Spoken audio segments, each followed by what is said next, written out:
উম্মতে মুহাম্মাদীর মধ্যে নিকৃষ্ট লোক কারা? এ, বিদ্রুপকারী ও রূঢ় আচরণকারী। বি, কৃপণ ও বদ মেজাজি। সি, বাচাল, ভৃষ্ট, নির্লজ্জ এবং অহংকার স্ফীত। ডি, কর্কশভাষী ও রাগী।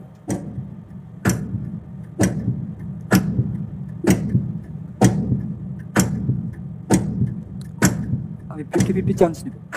50-50 চান্স দেয়া হোক।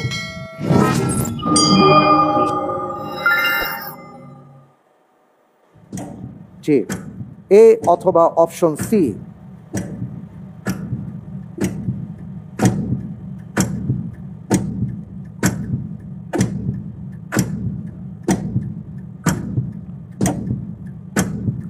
অপশন এ, বিদ্রুপকারী এবং রূঢ় আচরণকারী।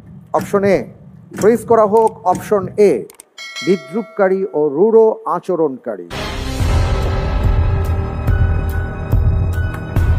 একটি হাদিসের আলোকে আমি আপনাকে প্রশ্ন করেছিলাম, উম্মতে মুহাম্মদী সাল্লাল্লাহু আলাইহি ওয়াসাল্লামের মধ্যে নিকৃষ্ট লোক কারা? আপনি উত্তরে বলেছেন যারা বিদ্রুপ করে এবং রূঢ় আচরণ করে। আপনি যে উত্তরটি দিয়েছেন আপনার উত্তরটি সঠিক হয়।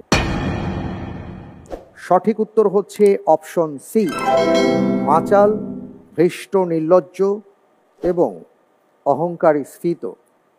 হযরত আবু হুরায়রা রাদিয়াল্লাহু তাআলা আনহু থেকে বর্ণিত, তিনি বলেন, ক্বালা রাসূলুল্লাহ সাল্লাল্লাহু আলাইহি ওয়াসাল্লাম শিরারু উম্মতি আস-সারসারুন আল মুশাদ্দিকুন আল মুতাফাইহিকুন। তিনটি শব্দ তিনি ব্যবহার করেছেন, যার অর্থ হলো যে আমার উম্মতের মধ্যে নিকৃষ্ট হলো তারা যারা বেশি কথা বলে, বাচাল, যারা ধৃষ্ট, নির্লজ্জ এবং যারা অহংকারে স্ফীত। এবং এই হাদিসেরই শেষ অংশে রয়েছে ওয়াখিয়ারু উম্মতি আহাসিনুহুম আখলাকা। আর আমার উম্মতের মধ্যে সবচেয়ে ভালো তারা যাদের আচরণ ভালো, চরিত্র ভালো।